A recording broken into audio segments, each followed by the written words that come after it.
সাংবাদিক বন্ধু বান্ধৱীসকল, ভাৰতৰত্ন গোপীনাথ বৰদলৈ আৰু তেখেতৰ সুযোগ্যা পত্নী সুৰবালা বৰদলৈৰ সমাধি ক্ষেত্ৰটোক আমি শান্তিস্থল বুলি নামাকৰণ কৰিছিলোঁ আৰু প্ৰত্যেক বছৰেই তেখেতৰ জয়ন্তীৰ দিনা বা মৃত্যু দিৱসৰ দিনা তেখেতৰ অনুগামী কৃতজ্ঞ অসমীয়া জাতি ইয়াতে সমবেত হয়।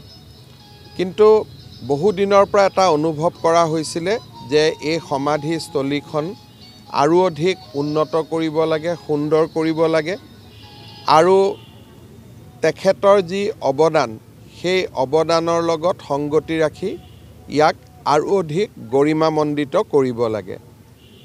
জাগা ইমান নাছিলে, বহুত কম মাটি আছিলে, তথাপিতো এই কম মাটিৰ ভিতৰতে আমাৰ লোক নিৰ্মাণ পথ বিভাগে যিমানখিনি কৰিব পাৰি ইয়াক এটা গৰিমামণ্ডিত কৰাৰ প্ৰচেষ্টা কৰিছিলে। নতুন বছৰৰ আৰম্ভণিতে এই শান্তিস্থলৰ নৱনিৰ্মিত যিটো ৰূপ বা নৱনিৰ্মিত যিটো স্বৰূপ তাক আজি ৰাইজৰ বাবে, জনতাৰ বাবে, লোকপ্ৰিয় গোপীনাথ বৰদলৈ অনুগামীসকলৰ বাবে মুকলি কৰি দিবলৈ পাই আমি সঁচাকৈ কৃতজ্ঞ হৈছোঁ।